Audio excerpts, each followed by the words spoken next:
This is the TRU Leader Podcast. Today we talk about the ongoing battle that leaders have with time, and we share insights and strategies on not only how to win the battle, but to win the war. Welcome to the TRU Leader Podcast. I'm Dr. Tracy Christofferson. And I'm Michelle Trosett. We are life and business besties, leadership coaches and mentors, and polarity intelligence experts. We're the authors of Polarity Intelligence, The Missing Logic in Leadership, and co-founders of Missing Logic. We are here to help high-achieving leaders break through leadership norms that cause them suffering at work and home. If you're looking to elevate your leadership, increasing your productivity, effectiveness, and impact, and manage your health and well-being, spend quality time with those you love, and live your best life, then you are in the right place. Our goal in this podcast is to equip you with new ways of thinking and practical and tactical strategies for succeeding at work and thriving in life.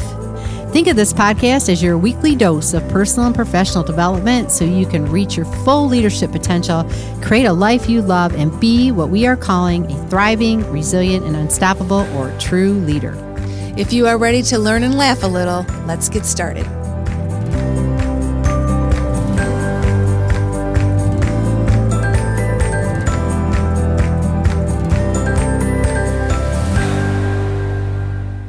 Welcome to the TRU Leader Podcast with Michelle and Tracy. Yeah, welcome. Today we're going to give you a gift of time and energy. Oh, yeah, giving it away, man. Giving it It's away. just flowing out of this room. Woo! Who doesn't want Time is standing still and energy is flowing. Woo! Oh, man. We got it all right here. Yeah, happy day. Yeah. And we're right going to here in share it these with you. Few minutes, so hold on to your shorts. Well, we've been talking with a lot of leaders, of course. We talk to leaders all week long. Every day. Every day, just about. Yeah. And, kind of the trend that's going on is a lot of work out there, a lot of competing demands, a lot of increasing demands, and a lot of people very conscious of their time or how much time they don't have. Really aware of that. And how much work they have to do, right? And the old patterns of, working longer aren't really working anymore.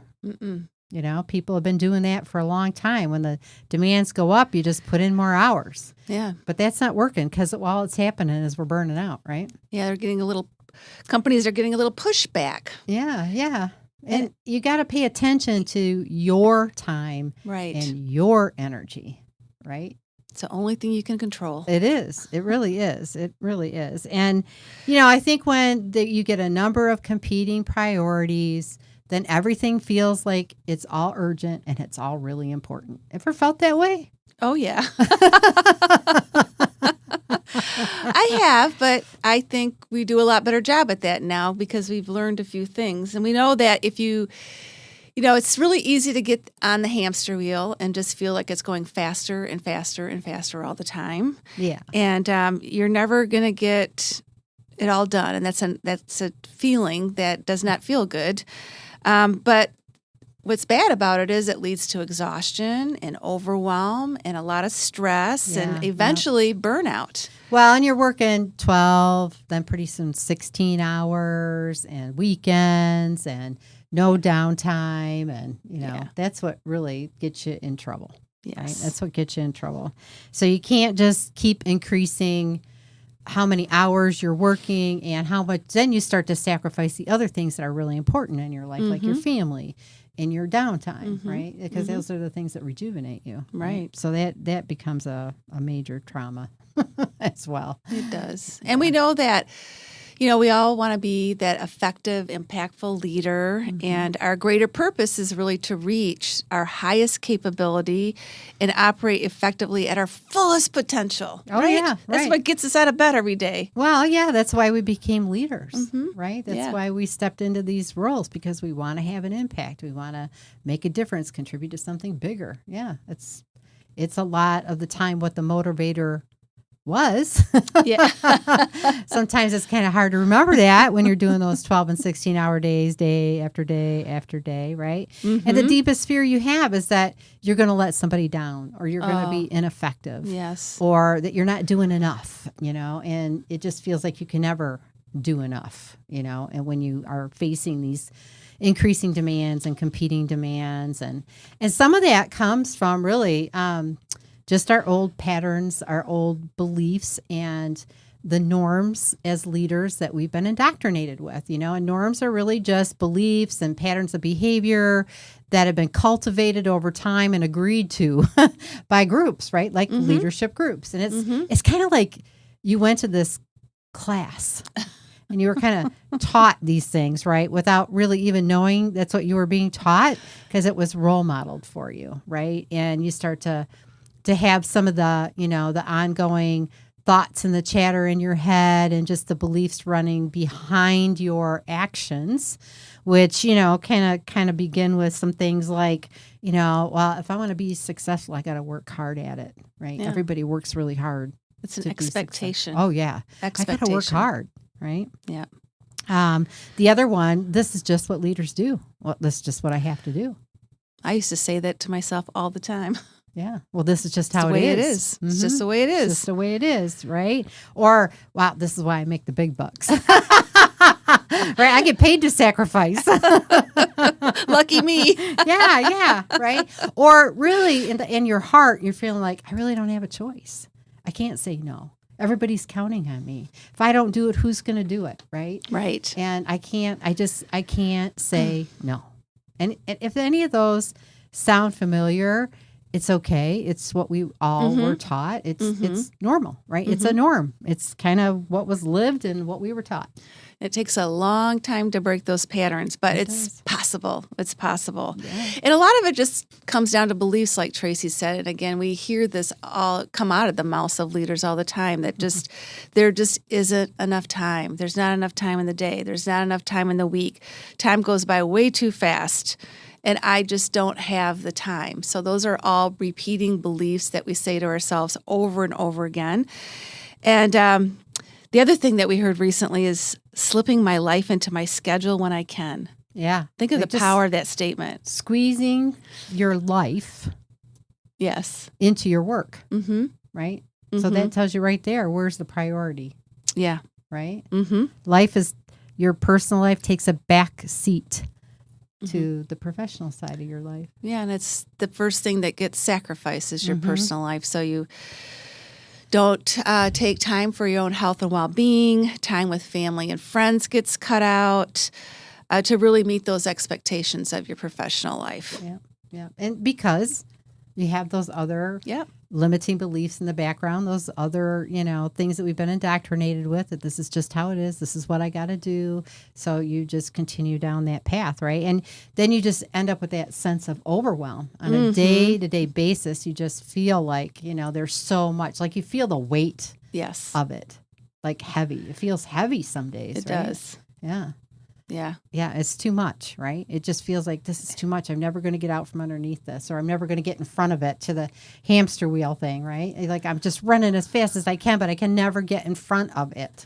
And then just when you're about there, bam, something else hits your plate. Yeah, right? Yeah. And then the other belief, too, is just fear of missing out. And, you get asked to do another project, or you get an opportunity and you just think it's be too risky professionally not to take advantage of this opportunity. Or it might never come up again. What if they don't ask me to do this again, or I turn this down, and then what other opportunities am I turning down because I turned this one down, right? And then so you make some choices as well that add to the overwhelm, right? You put more on your plate than is already there. Yeah. And that adds to the overwhelm too, but overwhelm is really a choice. We choose to be or feel overwhelmed. We don't have to feel that way. It's really kind of a choice that we make. And it, so this is where it kind of comes back to not only just what we believe, but what we need to balance in our lives. And balance isn't 50-50, so we're not talking about that kind of balance. We're talking about this dynamic balance that we've learned is just really, really important. And in this particular case, the balance really is around being productive, that productivity, but it's also about energy. And, there's a lot of thoughts about time, but time is really the construct within which we're trying to operate. Right. I mean, we have determined as human beings, there are 24 hours to a day, right? I mean, the sun rises and the sun sets, and we've, aligned our clocks to the rise of the sun and the setting of the sun. And, we have determined there's 24 hours a day. And we determined way back in the Industrial Revolution, there was an 8-hour work day, right? And that was how we were going to do work. And we've just kind of lived by that. So whether it's real or imagined or whatever it is, we all operate within that construct, right? So what you can believe a lot of different things about time. It's an illusion. But we're working within this time factor that we have identified as human beings exists. And so, that is really what we have to operate within. But what we need to really think about and manage within that construct of time is our energy and how we're leveraging our energy and what's fueling our energy. And our energy is mental, it's emotional, it's physical, it's spiritual. So there's 4 different realms of energy, and they all have an impact on you within that time constraint or that time, what do you want to call it? What should I call it? Like structure. Within that time structure that you're working within. And they're all interconnected, and they can all impact the other element of this, which is the productivity, which is your output. So the productivity is what you're putting out based on the energy you have coming in, right? And so they're interdependent and they're influencing each other. And time is just a construct that you're working within to manage both your energy and your productivity. And so those are the things that you really have to leverage within that time construct. So it's not about the time. It's about what you're doing in the time that you have and how you're leveraging these 2 different elements. It's about the choices, choices you're making with those as well, right? Yep. And it's really a form, reminds me, Tracy, of the being and doing polarity as well, right? Yeah. Oh, yeah. So there's being, and then there's doing, and you need both. And we know that leaders also tend to overdo all the time. And that being is really also is what fills your soul, fills your spirit, helps you get clarity so that you can step into action. So it reminds me a lot of that. Yeah. And, the being is the part also that we sacrifice because we're doing. We don't often do the pausing. And we hear this over and over and over, right? When we work with clients, they're always saying, oh, it's just been so good to spend this time to slow down, to get quiet, to reflect, right? To be before they do, right? And you get great insights when you are spending a little bit more time in that part of your existence and the being part, the quiet part, right? Thinking and we even have time blocked on our calendars for that, for being. To get higher energy. Yeah, for sure. And, there's some other polarities also that influence all this, right? So we have, not only do we have productivity and the energy element, polarity, and then we have, of course, that's related to the being and doing, but we also have productivity in relationships because that's another critical thing, right? The people that we are working with, the teams that we work on, the other leaders that we work with, those relationships can have a really critical impact on the productivity. And so that's another interdependent pair that you also want to be thinking about when you're thinking about your competing demands and increasing demands. How can I leverage a productivity and relationship polarity to kind of move me through this?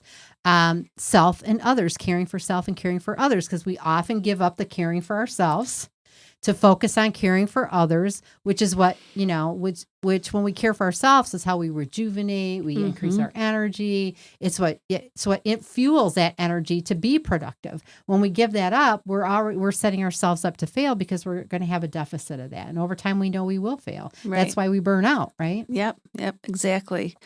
And another one is structure and flexibility. So what's really important and what I've really come to appreciate is that the more structure you have, the more flexibility you have. So it's a both and. It definitely impacts your energy when you put structures in place and you just know that certain things are going to be taken care of. Then it actually does give you more time and more flexibility to do the things that you love. So it's even helpful to step back and think, what does the structure and flexibility look like in my life? And do I have enough of both? Yeah. Well, and I think too, having structure creates that opportunity for the being part, right? Like, so you can leverage the structure and flexibility for the things that you really need to do, like the habits that you want to create, right? To put more structure in, but then also to know that has to flex at times, right? So as new things come up or changes occur, right? Or something happens and you have to be able to flex within that, but without the structure, you're not going to get where you want to go either. Right. So you can't be all on the flexible side, right? Just kind of doing things as they come along, because then you're not as productive as you could be either. Right. So that's another way that kind of works together too. Yeah. And I think last but not least is the candor and diplomacy, Michelle. Yes. Because you really do that's really important when it comes to your productivity in relationships, the being and doing piece, especially when you're working with other people and, and when you are feeling like there is too much on your plate, when you are feeling like you have too many competing priorities to be effective, to have the impact that you want to have. Sometimes you have to, overcome that belief that you can't say no and just to really be candid. Because sometimes just even having that candor with other people can help them to help you look at what you're doing in a different way. So try different approaches to leverage different people. Maybe there's things you don't need to be doing that you're doing. We've been having these conversations a lot lately, right? It's just like, okay, what do we need to be doing? What don't we need to be doing? And who else can do it, right? Because you can just think, well, okay, I've got 5 minutes. I'll just do it. Or, there isn't anybody to do it, but there may be, and you just might not see it, right? So I think that's just really important to say, I'm feeling overwhelmed, or even somebody just saying, do you really have to do that? Just asking each other good questions. Yeah. Right? And I think it starts with self, right? It's even being candid with yourself sometimes. Yeah. Why am I doing this? Right. Right. Or just being candid with, having that FOMO thing too. Right. Right. Exactly. Because you can, a great leader says no more than they say yes. Mm-hmm. So there we go. No. See how easy that is? I can't do that. I can do that. I can say no. Okay, so we're going to share with you just different things that have been very helpful for us, and different strategies, different ideas, so that we can all overcome these leadership norms together. Yes. And the first one is just to shift your beliefs and interpretations and just pay attention to your self-talk about what you're telling yourself about what you believe. Yeah. And including checking your leadership norms, asking yourself, do I really have to do this? And where did I learn this from? To think about maybe where they even came from is really helpful. So think about that. And then how you perceive the time you have is really important. And so you need to realize that we tell ourselves stories all the time about time. So the first thing Tracy and I always say is become self-aware. Yeah. Well, most of what we think is not a truth. Mm-hmm. It's an interpretation. Yeah. So that's your story you tell yourself. It may not be true. So you really have to ask yourself, is this the truth? Or is this just my perspective in this moment? Is there another way to think about it? Mm-hmm. Yeah. Yeah, because, if you believe you don't have the time for something or someone, then you won't ever have it, right? No. It's just like that's what you believe. It is. And it could be a lot of other options. That's right. Well, and that's our first go. I don't have time. But if you really stop and think about it, if it's a priority, almost anything that's a priority, anything we deeply care about, we make time for. Yeah. We really do. Mm-hmm. And so, that's our first off the cuff. I don't have time for that. But if you just stop and say, okay, how important is this? Yeah. What's this on the level of priority? Like I did this when I wanted to go back to school. For probably a good year or so, I thought about going to school, and I kept telling myself, there's no way. I don't have time for that. There's just no way I could do that, right? But it became more and more important to me. And the more important it became, the more I thought about, okay, what are my options for this?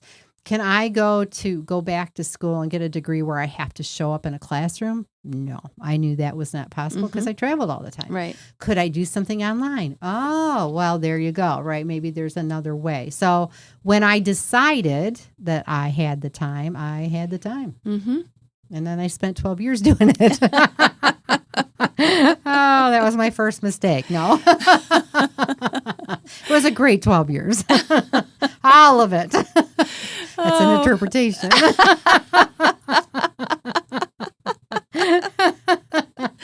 The other thing that's really helpful is to just pay attention to the things that you do in your time that really give you energy and light you up, and then pay attention to those things that really drain you and suck the energy out of you. Yeah. Because you might, then again, it's helpful to be reflective of, well, then I want to spend my time doing the things I love that light me up. And what can I do about the things that drain me?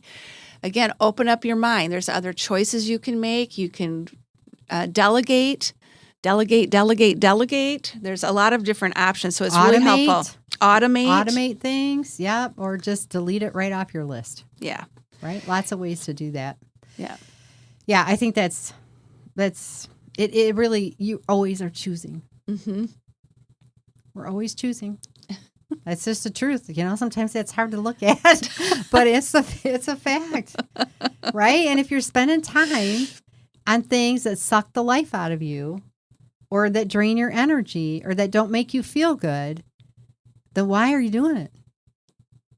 It's a choice to do that when you could make a different choice to do things that are more engaging, more energizing, more feeling, that leave you feeling really good and uplifted versus drained. Yeah, and I think the thing about that too, Tracy, is we're all different. We're all unique.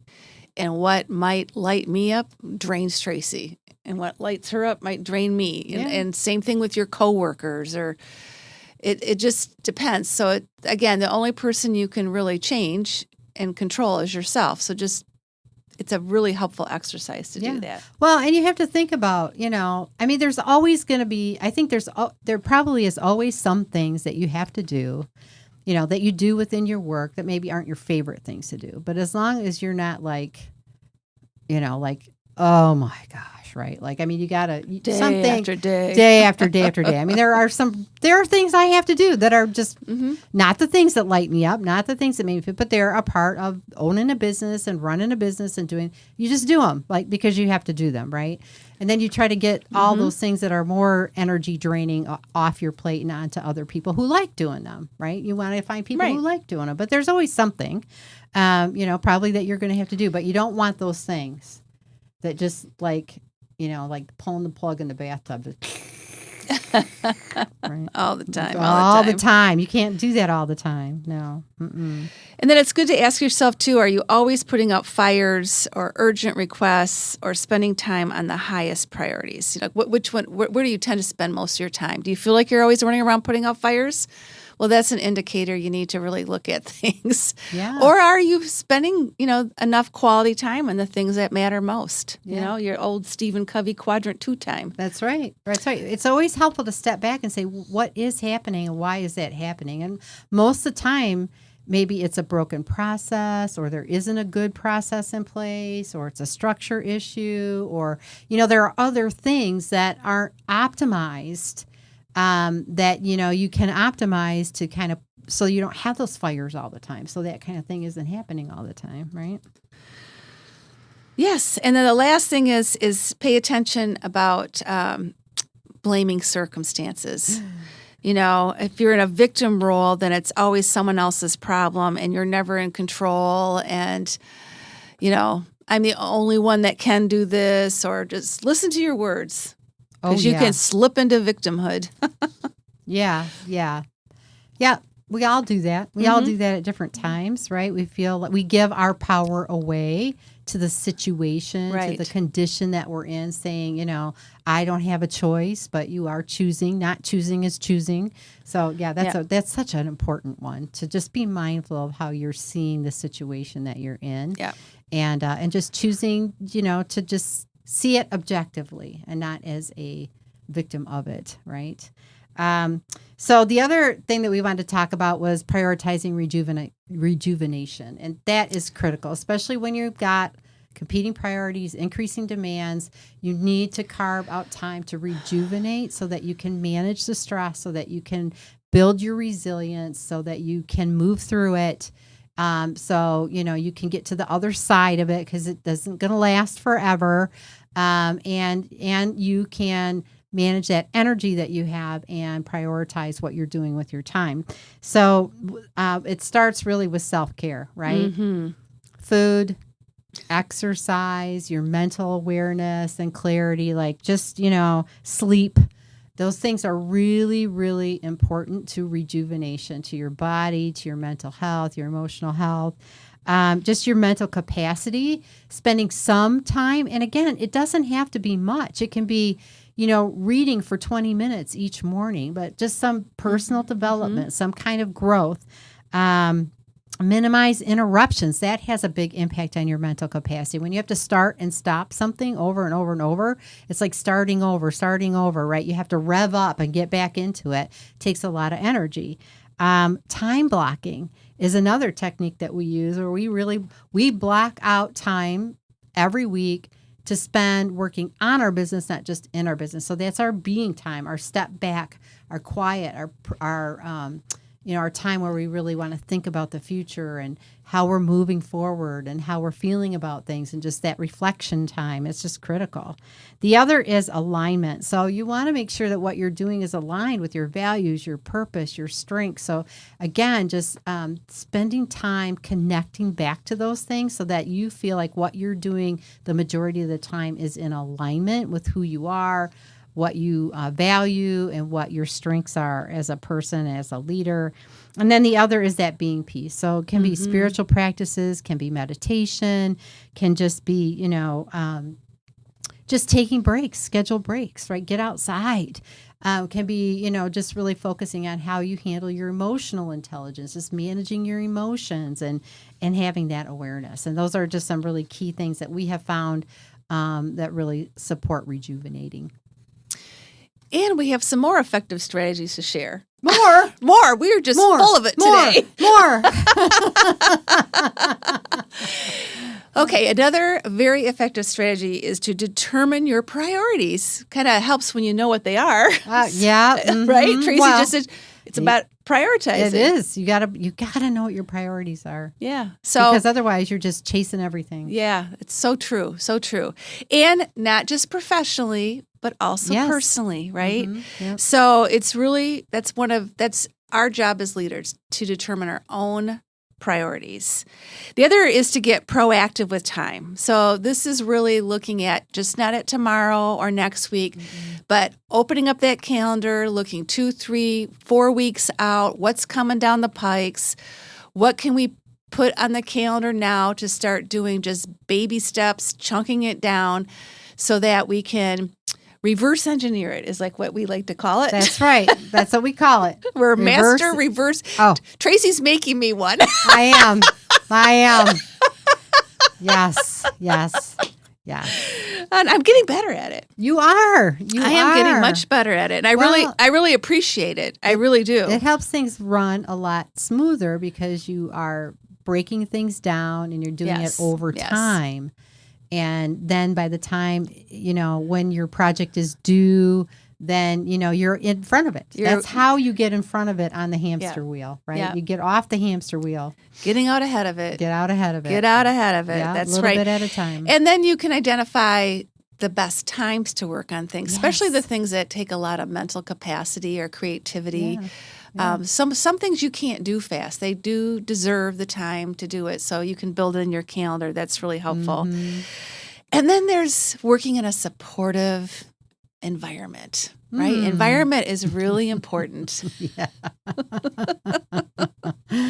Yes. Everything you can do to keep a good environment.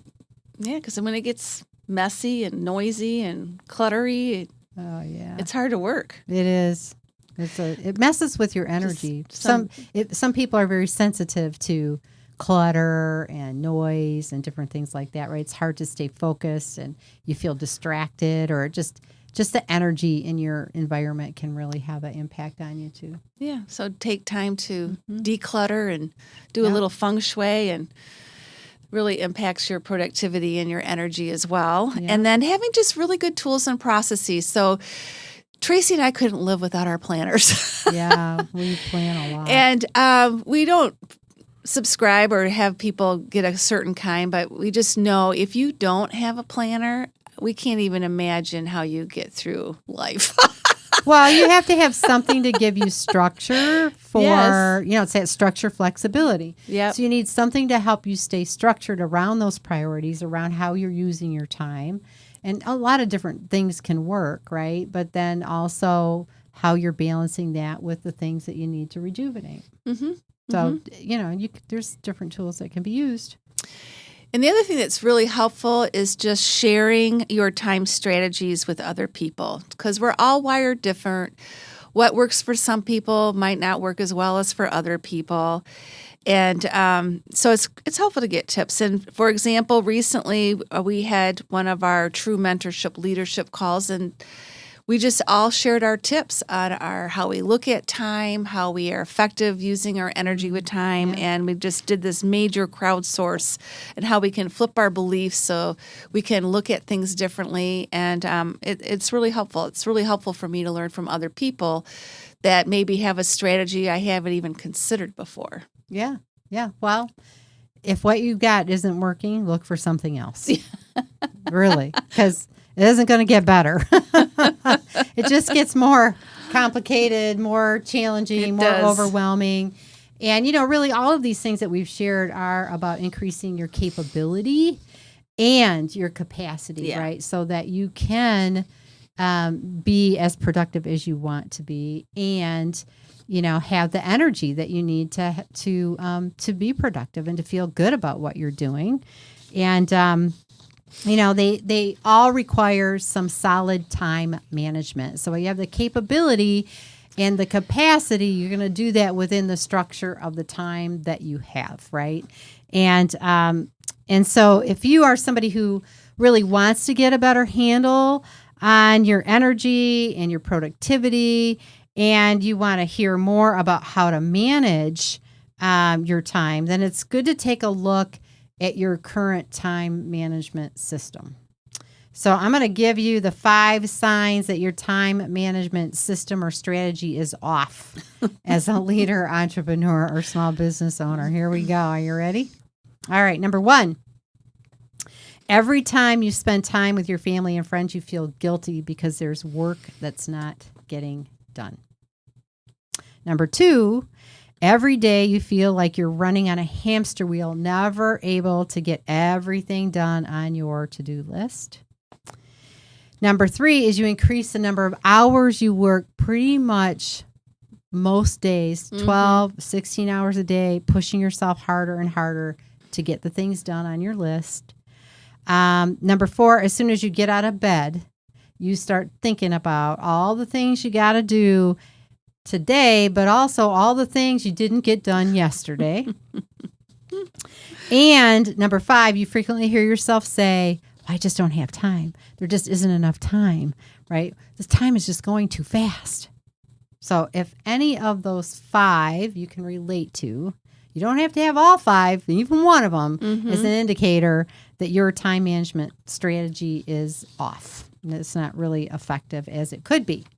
So after tackling this challenge ourselves, helping other leaders like you, right, over the last 4 years, what we realize is there's really 6 secret ingredients that all leaders have when they are able to master time and become the masters of their time. And we break that all down and give it to you step by step in our time mastery worksheet system. Mm-hmm. And we're going to offer that to you free. And you can download it. Just click on the link in our show notes and you'll be able to download that. And there's step-by-step instructions on how to use it. And all the 6 ingredients are there. And this is really a great tool for you to use to kind of overcome this maybe broken time system that you have now, right? So, and once you've implemented that worksheet, and we know you will, right? We know after listening to this, you're going to download that worksheet and you're going to use it. And when you do and you have great success, we want you to share your success with us because we love success stories. We love them, love them, love them. You can put a comment on our LinkedIn page. You can put a comment on our YouTube page. If you're listening to our YouTube channel, if you're watching us on there.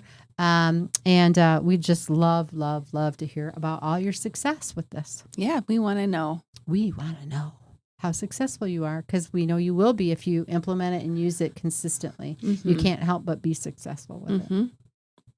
Our gift to you. Yeah. Our gift to you. Told you. It's going to be a great day. Great day. Time and energy to give you right there. Wow. We deliver. We do. I'm so proud of us, Tracy. Oh, I know. Just passing on the wisdom. Well, we use these tools. Yeah, we do. We use them every week, so we know. Oh, and thank you for taking the time and your energy to be with us today, for watching us on our YouTube channel, if that's what you're doing, to listening to us on your favorite podcast player. If you have not subscribed yet, please do so you don't miss an episode. We have a lot of great episodes coming up. We're so excited. We have some in the past, too, if you haven't listened to those. Oh, yeah. Really. We have lots of them. And you know what? If you found this really helpful, and if you know of anyone else that you think, oh boy, this person could really use a little insight on energy and time, share it with them. Because the more people listen to the podcast, the more people discover all the pearls of wisdom we share with you every week. And we just really hope that you stay safe and healthy. And we look forward to seeing you on our next episode.